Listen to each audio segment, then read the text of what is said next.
noite a todos. Sejam todos muito bem-vindos à nossa casa, a Casa do Consolador Prometido.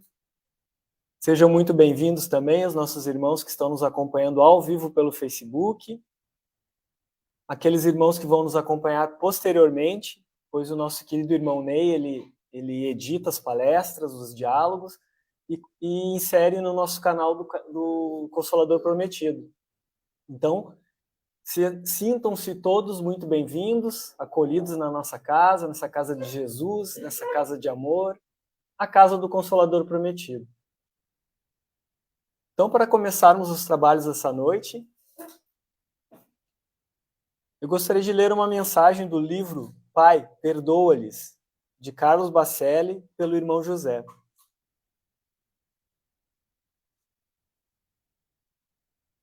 Seguindo Jesus. Sim, o caminho para os cimos é estreito, longo e íngreme. A margeá-lo, numerosos perigos espreitar-te-ão os passos, tramando a tua queda. Conspirações para que te desanimes de percorrê-lo, muitas vezes partirão de quem menos esperas. Palavras de incentivo na jornada te chegarão da boca de pouquíssimos e sinceros amigos. Propostas tentadoras tudo farão para que retrocedas. Vantagens materiais que nunca tiveste haverão de ser-te oferecidas, de uma hora para outra. Argumentos de toda espécie buscarão convencer-te de que tamanho esforço é inteiramente inútil. Não te esqueça, porém, de que o Senhor nunca te disse que, ao tomar a decisão de segui-lo, caminharia sobre um tapete de flores.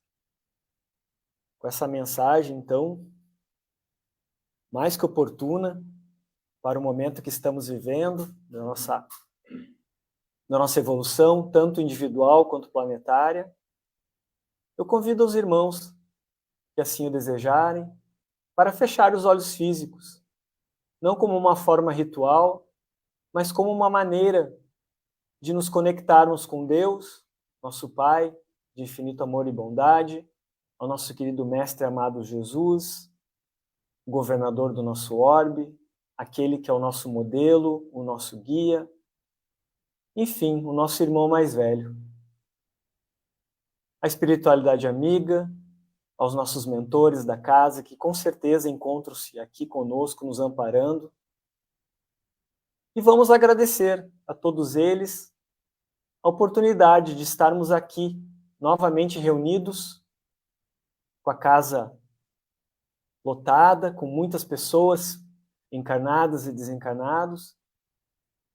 E vamos pedir que as luzes que aqui estamos recebendo, que o amparo que estamos recebendo, se espalhe para todos aqueles que necessitam, para todos aqueles que sofrem com as dores físicas, com as dores morais, com as intempéries do nosso planeta, com os conflitos armados que ainda ocorrem no nosso orbe, que todos eles sejam amparados e recebam o conforto e o consolo que aqui estamos recebendo. Vamos pedir também ao nosso Pai, a Jesus, o amparo necessário para o nosso querido irmão Antônio Ricardo, para que ele possa transmitir tudo aquilo que planejou e tudo aquilo que com certeza é necessário que cada um de nós ouça nessa noite. E assim, agradecidos que estamos de estarmos aqui, nesse ambiente de paz, nesse ambiente de luz, nesse ambiente de harmonia, iniciamos o trabalho dessa noite. Que assim seja.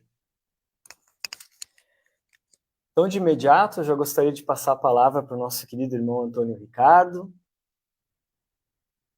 que é um companheiro já antigo aqui da casa, nos ajudou muito na época da pandemia, nos nossos grupos de estudo, principalmente do Evangelho. Ele conduziu vários estudos aqui conosco, várias palestras, esteve aqui no aniversário da nossa casa, então já é praticamente um trabalhador da Casa do Consolador.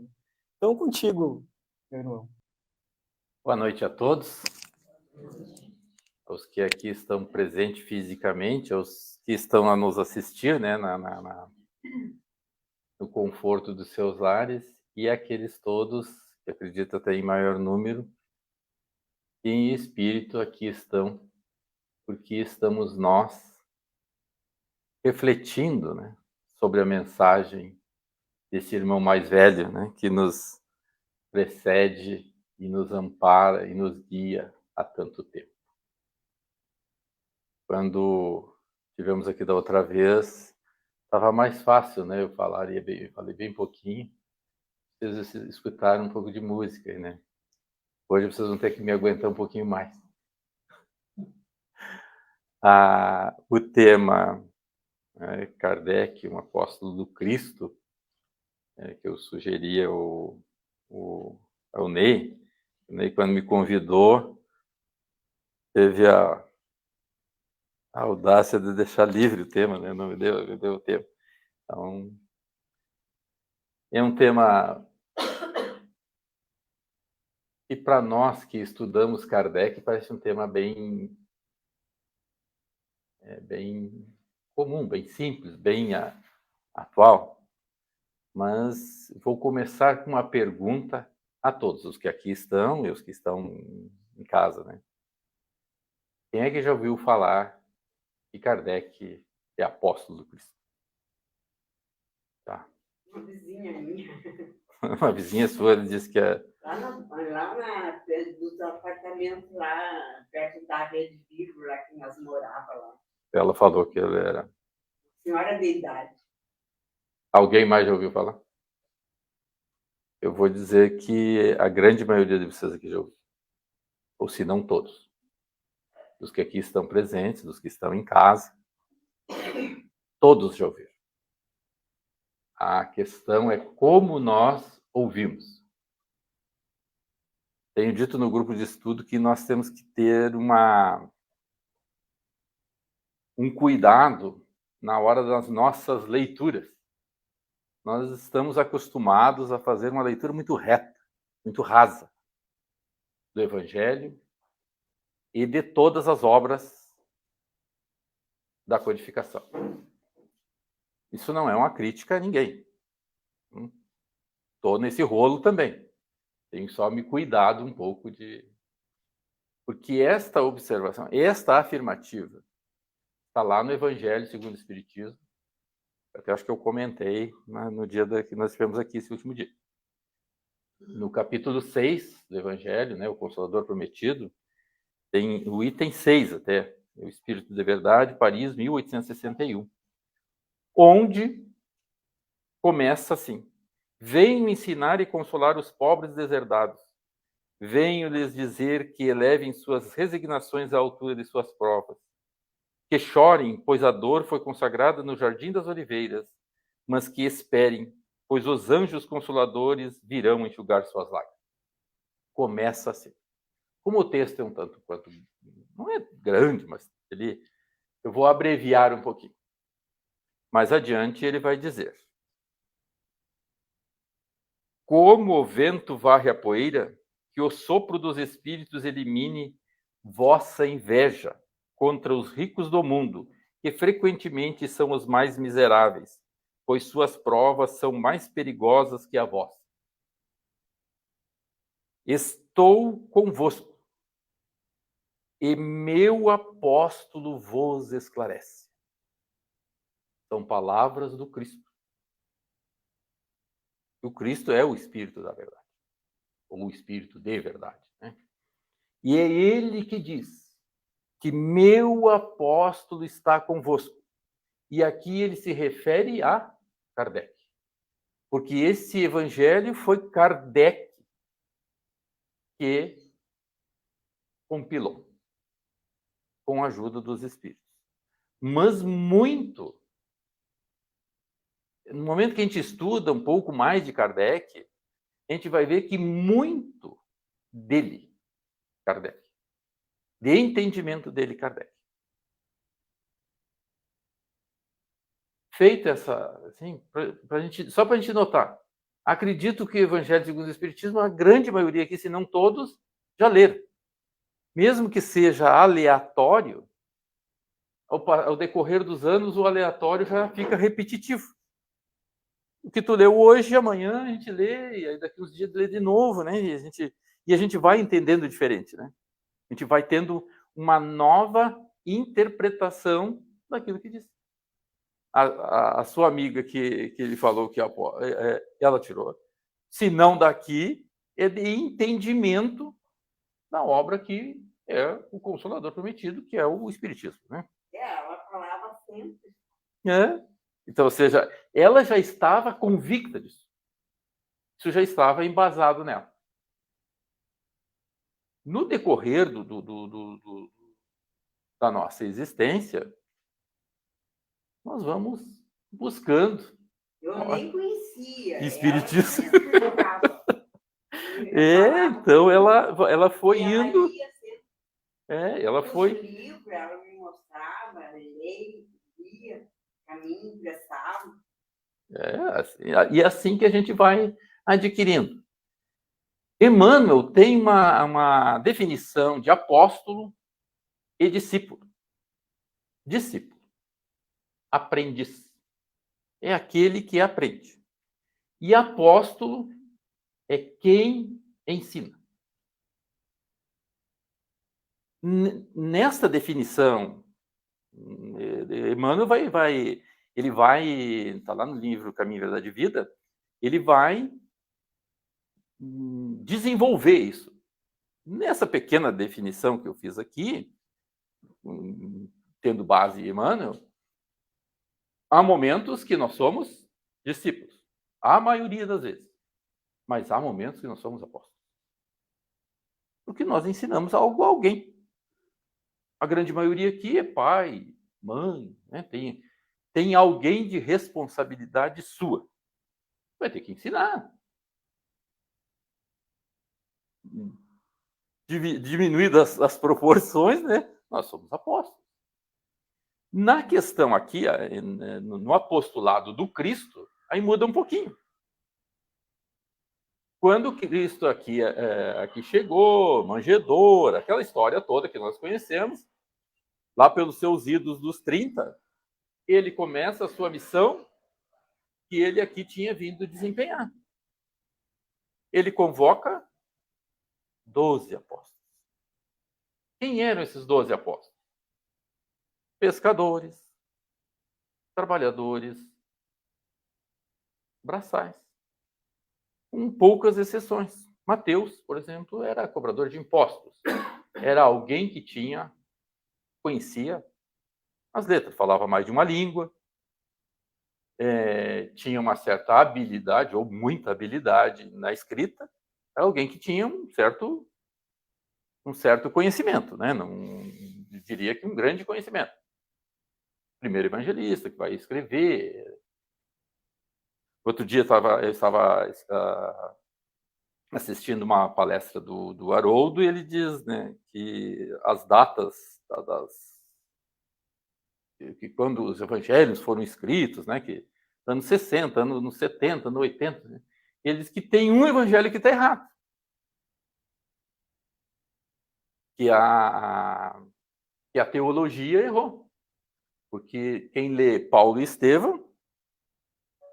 Estevão, quando chega na casa do caminho, recebe os pergaminhos de Levi, que era Mateus.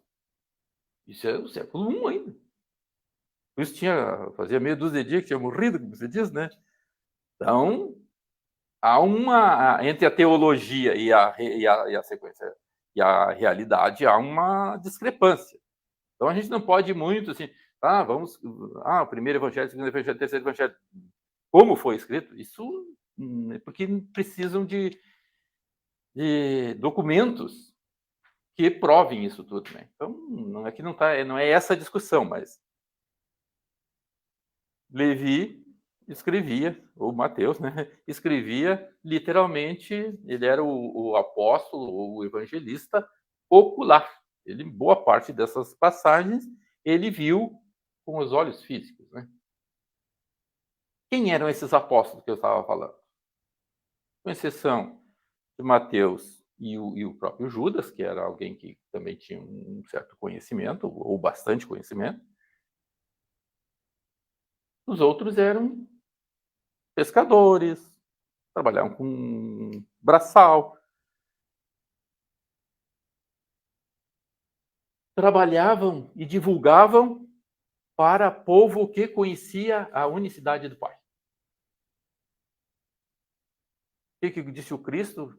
Vão de 2 em 2, não levem dinheiro, não levem alforje, não levem não sei o que mais, levem simplesmente um bastão. Não levem 2 sandálias, não levem que comer, porque vão... Passagem aquela de quando ele libera os apóstolos para divulgar a boa nova, a chegada do Evangelho. E não vão aos gentios. Porque aqueles apóstolos, naquele momento, eles não tinham nem conhecimento e nem preparação para ir àqueles que não conheciam e não tinham como crença um único Pai. Deus. Tinham vários deuses. Fizeram a obra deles, dificuldades em si. Mais adiante, um nega, um trai, o outro duvida, e assim por diante. Né? Aquela história que a gente conhece dos apóstolos dos 12. O Cristo é crucificado, é sepultado, ressuscita, fica uns dias com os apóstolos e os libera. Vai. Qual é o próximo apóstolo? Paulo de Tarso. Ou Saulo de Tarso. Doutor da lei. Qual lei? A lei mosaica. Ele não só conhecia, como ele interpretava como ninguém. Um orador imbatível.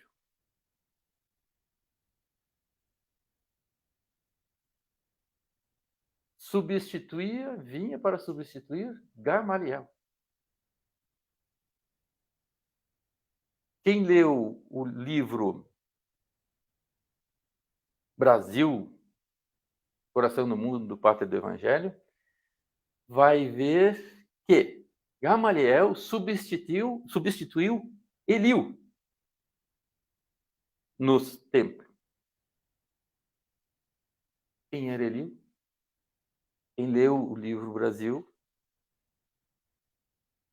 Cristo pergunta, Eliú, que fizeram do Evangelho que eu plantei na Palestina? Então, os sumos sacerdotes, os caras, os doutores da lei, lá, os top dos doutores da lei, vinham nesta descendência, e Gamaliel era. E Paulo de Tarso, ou Saulo de Tarso, ia substituir ele pelo conhecimento, porque logo que ele nasceu, em seguida ele foi para a escola de Gamaliel, que era o sumo sacerdote, que era o cara que era uma pessoa, pela história, o cara que mais entendeu a mensagem dos 10 mandamentos, ou seja, a Torá, e ele conseguia... O que aconteceu quando chega o Cristo? Ele já estava cansado, velho, segundo tem o termo lá, né? E ele se retira. E é onde entra Saulo de Tarso, novo, contemporâneo do Cristo, mais ou menos da mesma idade, mas com todo um gás e com um conhecimento extraordinário.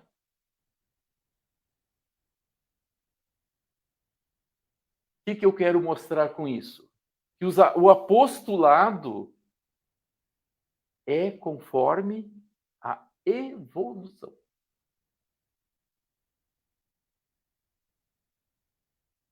E isso era, quando chegou Saulo, era no mesmo século do Cristo.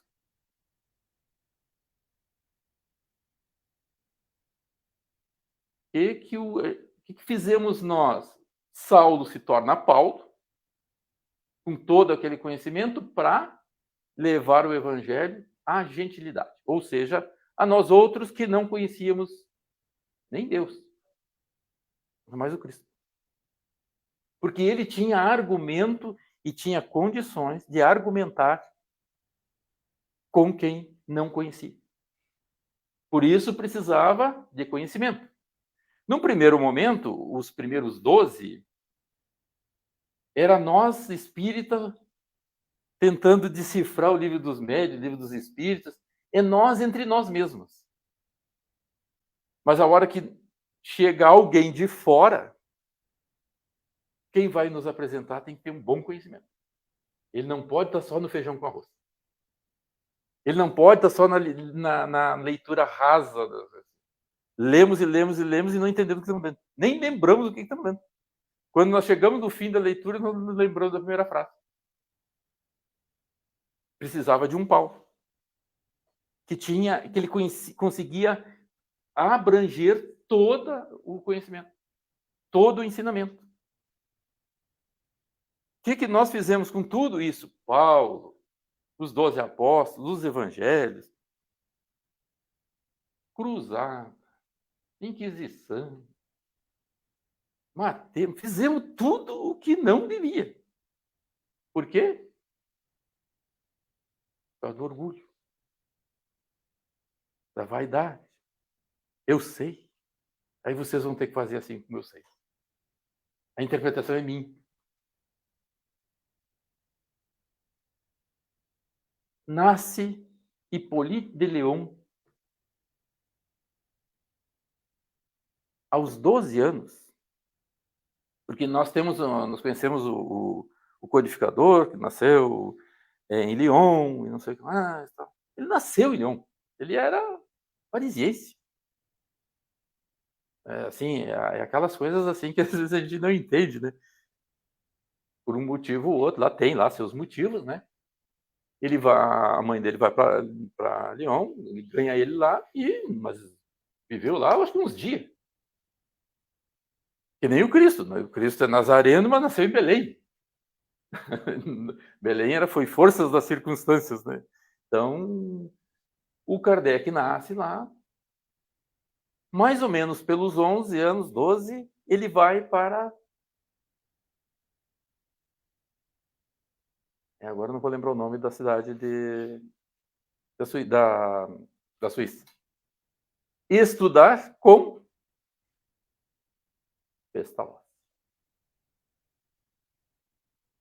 A escola de Pestalozzi era Harvard hoje. Quem é que vai para Harvard hoje?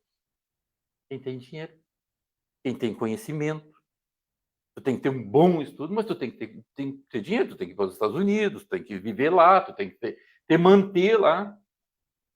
Porém, Pestalozzi tinha assim... o pai do Alex pode pagar bem. Pagar. Mas o filho do Antônio Ricardo, que não tinha o que comer em casa, podia estudar lá, porque o que sobrava do Alex cobria todas as etnias. Estudavam com ele. Havia uma igualdade entre os estudantes. Rico, pobre, branco, preto, amarelo, azul, seja lá qual for a raça. Não fazia distinção. Kardec começou assim. Aos 12 anos, Pestalozzi deixava ele responsável pela turma. Falava 6 ou 7 idiomas. Voltou para a França. Mudou o currículo da gramática aritmética. Ou seja, o conteúdo, ele mudou no ensino. Escreveu livros, e chega lá, mesas girantes, e toda aquilo que nós já sabemos de como Kardec chegou.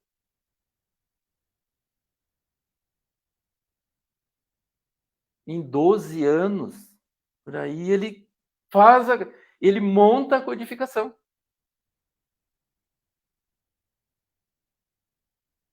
É fácil fazer isso? Por que precisava de um apóstolo para trazer para nós hoje?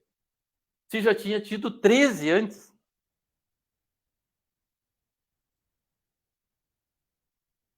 Porque assim é aquilo que eu falei. A nossa leitura ainda continua muito rasa. Nós lemos o rodapé, nós lemos a contracapa e queremos saber o que está o conteúdo do livro.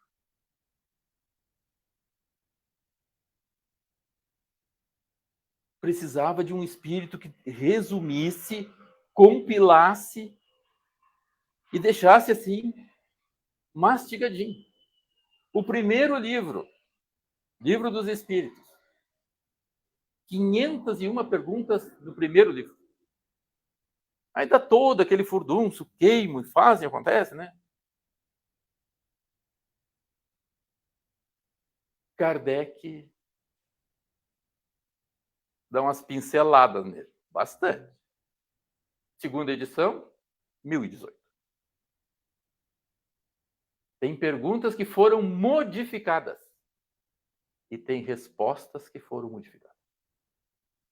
Tem perguntas das 501 que foram suprimidas, colocadas outras, e respostas que foram mudadas. Agora não vou lembrar de cabeça aqui. Quando a encarnação acontece a acoplada do espírito na matéria? Primeiro, nas 501, no primeiro livro de 501 perguntas, a resposta era ao nascer.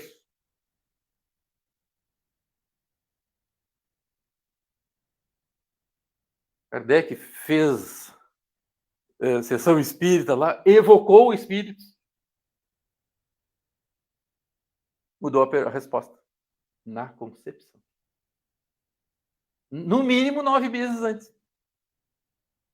Porque se fosse ao nascer, o aborto estava liberado. E Kardec se deu conta disso lá. Sabendo que o homem, como humanidade, é orgulhoso, vaidoso, todas essas não virtudes que nós temos, precisam ainda muito de um tempo significativo para nós varrer ela de nós, mudou a resposta. E muito pelo canetaço dele. Quando chega o Evangelho aqui, ele está trabalhando no Evangelho como? Ele conhecia os Evangelhos, o Novo Testamento. Mas tem coisas que aqui no Evangelho não está contido tudo aquilo que está no Novo Testamento. O Evangelho segundo o Espiritismo é simplesmente só, entre aspas, a lei moral. Aqueles, nasceu dia tal, não sei quem, era filho de fulano, Beltrano, não está aqui. A cronologia, tanto é que não está nem... Kardec não se preocupou em colocar nem na mesma ordem que está lá no Novo Testamento. Ele fez uma nova ordem. E ele trabalhou boa parte desse trabalho aqui do Evangelho só. Fisicamente. A não ser a esposa, que eu acho que dava uma pincelada, né? Porque mulher sempre dá uma... sempre tem o lado da contribuição da patroa, né? E ela não era diferente, tanto é que ela respondia cartas em nome de Kardec. Então, não seria nesta obra aqui que ela estaria fora, né? Mas, a princípio, era Kardec que... Kardec viaja e tal, está numa outra cidade. Conhecia, talvez, os médiuns, mas os médiuns não sabiam do trabalho. E Kardec faz uma pergunta. Agora eu não lembro o nome da cidade, mas era inclusive num outro país. Ele faz a pergunta: e o livro que eu estou trabalhando? Tipo assim, tu faz aquela pergunta, tá, o que eu estou fazendo lá? Mas dá para seguir naquilo lá ou abandono aquilo lá, né? Nós temos pressa que tu lance. Terceira obra. O Evangelho segundo o Espiritismo, boa parte é Kardec. Pela sua pedagogia, ele é montado assim. Não vim destruir a lei. Meu reino não é deste mundo. É preciso nascer de novo. Aquela coisa toda ali que nós já vimos muito sobre o Evangelho. Mas essa pedagogia é desse apóstolo, que não é um espírito comum. Não é um espírito da nossa classe espiritual. Classe espiritual, considerando aquela classificação que o próprio Kardec dá no Livro dos Espíritos. Na ordem aquela. Terceira ordem, segunda ordem, primeira ordem. No decorrer da gente estudando, assim, a gente vai ver. Acredito que não tenha nenhum espírito de segunda ordem aqui. Todos sejam de terceira. Kardec é de segunda. Porque não tem como o da mesma ordem ser superior um do outro. Porque se eu sou superior em um conhecimento, eu sou inferior em outro. Aquela velha história, né? Que senta, o cara está viajando, senta do lado do cara mal vestido ali, senta ao lado do cara bem bonecado ali, né? Todo bonitinho ali. Senta o cara do lado e... vamos viajar 2 horas, 3 horas, 4 horas, sei lá, de viagem. Vamos conversar? Vamos. Sobre o que o senhor quer conversar? Física quântica. Aí o cara faz umas perguntinhas lá, né? Mas se tu não entende disso, como é que a gente entende de física quântica? Estamos no mesmo nível. Aquilo que nós sabemos muito hoje. Tem coisas que eu não sei nada. Aquela velha história, né? Me chamar de ignorante não é ofensa. A gente mais ignora do que sabe. Ofensa seria me chamar de sábio. O que eu sei? Kardec, por isso Kardec é apóstolo. E o Cristo mesmo diz: o meu apóstolo vos esclarece. Bebei da fonte viva do amor e preparai-vos, cativos da vida, para vos lançardes um dia livres e alegres no seio daquele que vos criou simples e ignorantes, para vos tornar perfeitos e quer que vós modeleis a vossa frágil argila, a fim de serdes os artesãos da vossa imortalidade. Cada um de nós vai se moldando para um dia voltar ao Pai perfeitos. Nós não temos outro modelo senão o Cristo. Pergunta 625 do Livro dos Espíritos. Exemplo de alguém. O que eles respondem? Jesus. Como nós não conseguimos fazer ideia do início da caminhada do Cristo, fica difícil de nós entender a perfeição do Cristo. Por isso tem que vir esses apóstolos nos esclarecendo, porque eles começaram a entender. Eles conseguem definir para nós essa caminhada. E nós que nos reunimos hoje aqui, um dia garoando, frio, muito bom de estar em casa. Esse esforço que Kardec fez lá está nos fortalecendo hoje. Isso é o trabalho do apóstolo. Aquele que faz o que precisa ser feito sem medir consequências. Me dá um serviço para fazer. Quando, onde, como vou fazer? Quem vai me ajudar? Até que hora eu fico?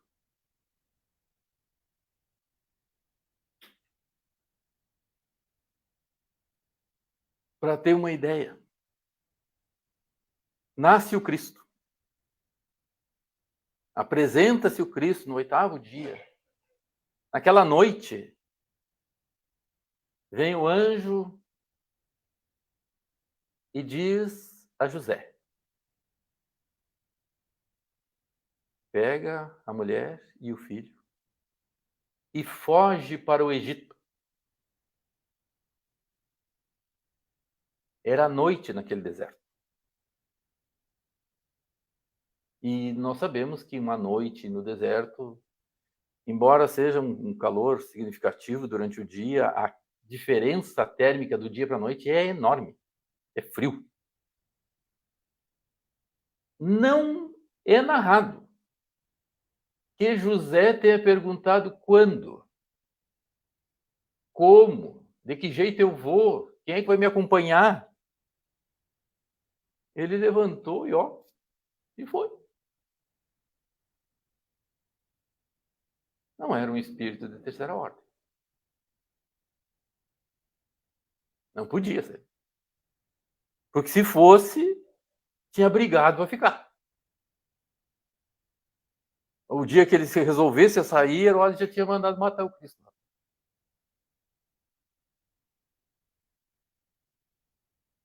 Os apóstolos também eram assim. Num primeiro momento, ainda muito necessitando muito de se fortalecer, de entender, mas isso era o quê? O ensinamento para nós. Porque nós estamos mais para aquele apóstolo do início do que o apóstolo do fim. E nós estávamos conversando antes, né? Nós precisamos ir sedimentando o conhecimento, melhorando o conhecimento. Eu comento muito do grupo de estudo, que no início do grupo de estudo é um amontoado de gente. Nos reunimos aqui, ninguém se conhece, ou pouco se conhece para estudar. Passado o tempo, somos o grupo.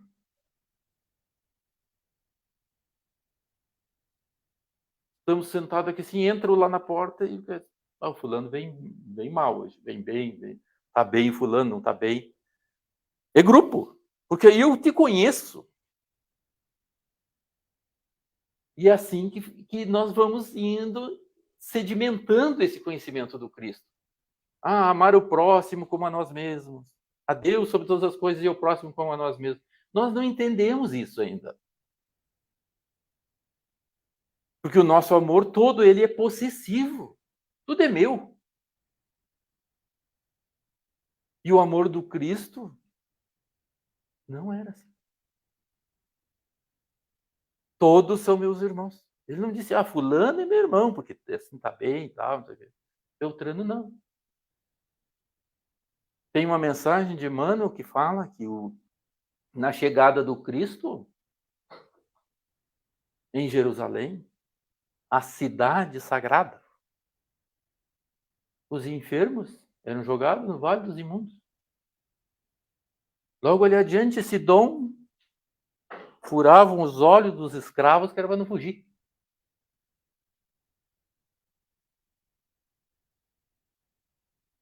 Quando o Cristo adentra, ele não condenou nem quem furava os olhos, nem quem colocava o pessoal lá fora, atirava lá, mas ensinou como fazer. Então, esse apóstolo, nós estamos ali com aqueles apóstolos.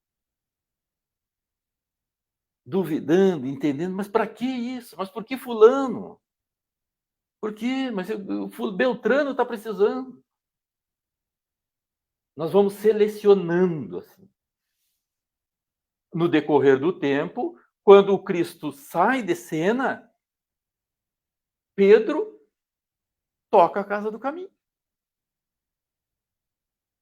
Leprosos eram curados lá, eram tratados. Morriam lá? Morriam. Faz parte. Mas eram acolhidos. E não jogados fora como era antes. Eu comento que caridade antes do Cristo era chegar na beira do muro da cidade e atirar um pouco de roupa velha, resto de comida lá para o outro lado, para ter caridade para aqueles que estavam lá fora, no Vale dos Imundos. Hoje já nós, né? Os anjos da noite.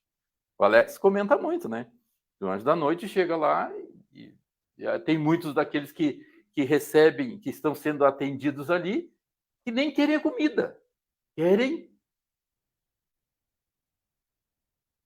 o toque, a conversa, o olho no olho. Porque isso ainda nós estamos que nem antes do Cristo. Está na sinaleira pedindo, nem olho. Posso não dar nada, mas não me custa nada dar um bom dia ou boa tarde, né? Mas nem olho, nem vejo. Se alguém perguntar quantos passou na rua, não sei. E eu estou todo dia na rua. Então, ainda nós estamos, em determinados momentos, nós estamos nessa condição. Em determinados momentos, nós já estamos, eu faço o sopão, vou lá no Anjo da Noite, ajudo, não sei o quê. Então, tem momentos que nós estamos custando a nos equilibrar nesta linha de... Tem horas que a gente precisa desses apóstolos. Eles vêm e nos relembram. Como ainda estamos num grande aprendizado, nós estamos muito próximos aos primeiros apóstolos. Porque Paulo já veio e fez, e falou, e ensinou, apanhou. E foi lá e disse assim, não, mas não é assim. Deu o pescoço lá para ser cortado. Nós não estamos nessa condição ainda. Mas estamos na condição já de divulgar. Por quê? Porque chega um Kardec e nos traz esmiuçado. Bem fácil de aprender. Como diz um amigo meu, que gosta de uma coisinha, tá palatável. Né? Aí é assim que está a doutrina. E nesses momentos que a gente tem de reflexão, é que a gente nota que a gente já não está mais tão atrasado. Porque nós já estamos na condição de refletir. Porque há dias atrás nós nem refletimos. Quanto mais ouvir. Tá? O outro dia aqui nós comentamos que o Luz e Caridade lá no Beco da Tela, praticamente ali, quando começou, era de madrugada que se fazia os encontros. Porque era apedrejado. Hoje a gente já faz. Sábado, segunda tem meio-dia, e sábado a gente faz quase que todo dia, né? De manhã tem a entrega do sopão, e de tarde tem a evangelização, e está ali todo mundo junto, né? Já mudou, nós já estamos num outro patamar. Já diz o ditado aquele, né? Que nós já estamos na melhor fase, nunca tivemos tão bem. No livro Parnaso de Além Túmulo, primeira psicografia do Chico,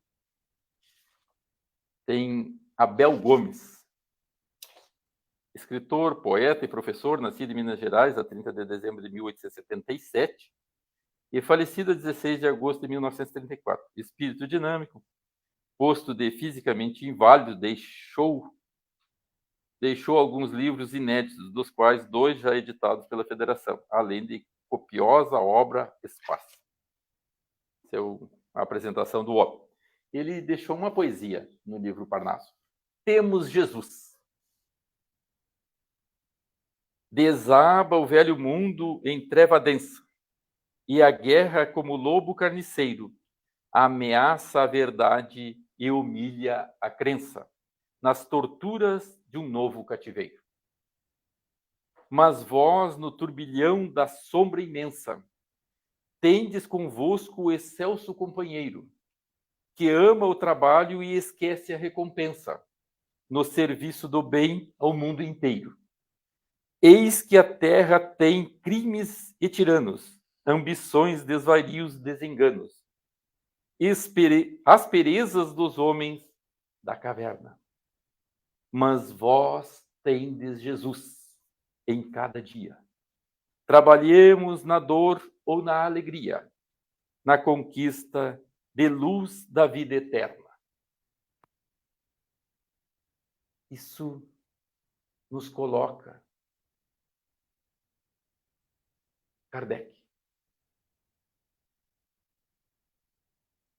Na leitura que tu fizeste no início, fala ali que nas beira da estrada da vida vai ter traições, vai ter obstáculos.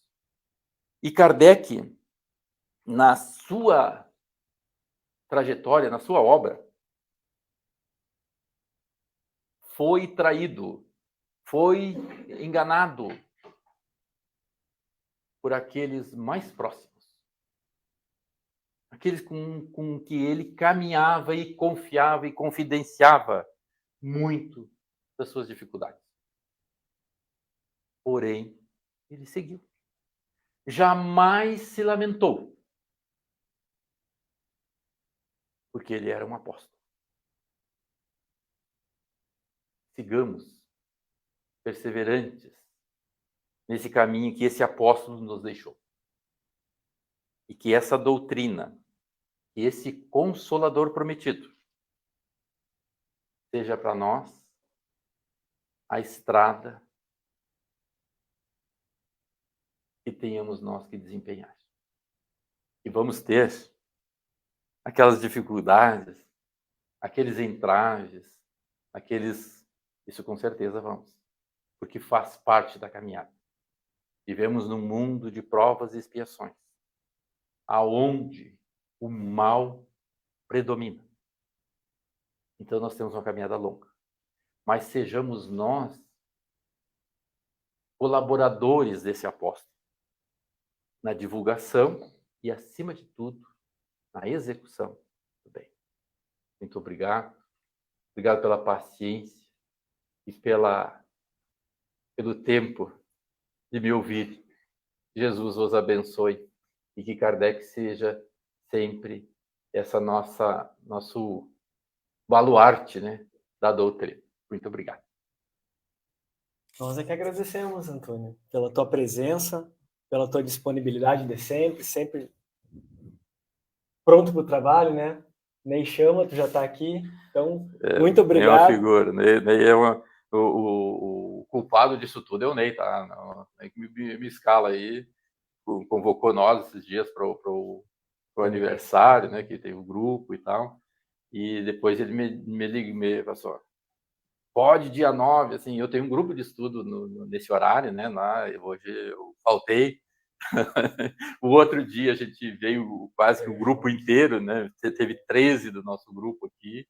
Então a gente tem um carinho muito grande pela casa, pelo Consolador, pelos trabalhadores, assim, muito em especial vou usar o nome do Ney, em nome da casa, né? Porque o Ney é aquele que a gente tem mais próximo, assim, né? Então a gente tem feito alguns trabalhos junto por aí, então a gente está nessa luta. Muito obrigado e, com certeza, se for da minha alçada, se eu tiver a capacidade, aqui estarei sempre que o Ney me convocar, né? E diz Miramês, né? Que o convite de um espírito superior é irrecusável. Então, por isso aqui estou. Muito obrigado.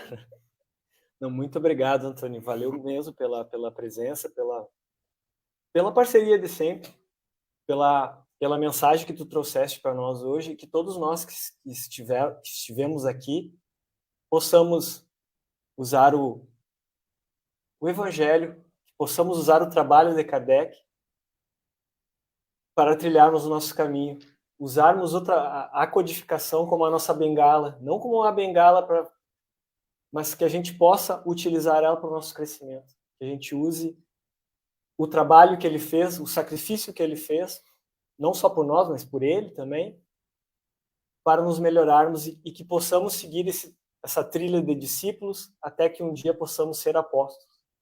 Então, agradeço muito, Antônio. Agradeço a todos vocês que vieram, como o próprio Antônio falou, nessa noite fria, às vezes está chovendo, e a casa está sempre cheia, estamos dispostos. Eu só, tipo, ele falou, né, usar uma bengala. No livro Caminho... Levantar e Seguir. Tem lá Bordão. Bordão não, Bordão sim. É o título. Que era o cajado aquele, né? O que cada um, o Cristo disse, né? Que não era para levar alforje, não era para levar dinheiro, não era para levar, mas que levasse um bastão, né? E que esse bastão não era para ser uma arma. Emmanuel vai refletir sobre isso, né? Que isso era para não ser uma arma, mas sim para ser um apoio naqueles momentos de fadiga, melhor dizendo, de fadiga nossa. Então, que esse evangelho seja a hora que a gente está cansado, assim, vamos lá, se reabastecer. Desculpa, tá? Obrigado. Não, que seja o caminho, a verdade e a vida que nos leve ao Cristo, como falou João, e que só vamos ao Pai através do Cristo, que possamos usar o trabalho de Kardec, não nos outros, mas em nós mesmos, né? E que possamos, através do nosso exemplo, incentivar os nossos irmãos e todos nós juntos, como um grupo, que um dia possamos todos nós nos conhecermos, todos nós nos tratarmos como irmãos que somos e chegarmos ao Pai, né? E sermos apóstolos e ajudarmos a divulgar o Evangelho do Cristo. Então, muito obrigado a todos, obrigado aos irmãos que nos acompanharam ao vivo no Facebook, aos irmãos que vão nos acompanhar posteriormente, tá, já no nosso canal, no YouTube, que o nosso querido irmão Ney faz todo o trabalho lá de melhorar o áudio, as falhas da internet. Então, mas eu queria, a Lília Costa Sim. te agradeceu, te mandou um abraço e que tu continue trabalhando com Jesus como tu sempre faz. Então, obrigado, Lília. Lília também é uma grande parceria de nossas andanças por aí. Então, o Evangelho Nossa Luz, ela está sempre conosco. Isso, ela também é parceira aqui da nossa casa. Então, que todos vocês que nos acompanharam ao vivo no Facebook, muito obrigado a todos. E aproveitando esse clima de troca de energia, que todos nós estamos aqui, eu gostaria de pedir para o nosso irmão Antônio fazer a prece de encerramento do trabalho de hoje. Então, eu convido a todos que possamos nos conectar com esse irmão maior, que é o Cristo. Porque nos disse ele que quando nos reuníssemos 2 ou mais, ali estaria ele presente. E com esta certeza, Senhor, da tua presença entre nós, possamos te agradecer. Agradecer, Senhor, por esta paz, por este momento em que nós refletimos sobre o teu evangelho de amor, Senhor. Te agradecer, Senhor, pela saúde física. Te agradecer, Senhor, pela dor. Te agradecer, Senhor, pela luz. Mas também te agradecer, Senhor, por aqueles momentos em que a treva se faz conosco. Porque assim, Senhor, lembramos de ti. Mas te suplicamos, Mestre, permitas tu que estejamos sempre na tua seara. Nos fortalece a fé, Senhor, para continuarmos nós na nossa execução do bem, perseverantes, Senhor, neste bem, perseverantes no teu amor. E que a tua luz, Senhor, nos conduza sempre. E que possamos estar, Mestre amado, sempre visualizando a tua estrela, a estrela do teu amor, como guia de nossa jornada em direção ao Pai, ao Criador. Muito obrigado, Senhor, por este abastecimento de nossas energias. E assim te agradecemos, irradiando, Senhor, a todo aquele que, como nós, necessita de ti, Mestre amado, e aqui não se fez presente, mas sente, Senhor, a tua energia, a energia do teu amor e do teu perdão. Muito obrigado, Senhor, que assim seja. Assim seja.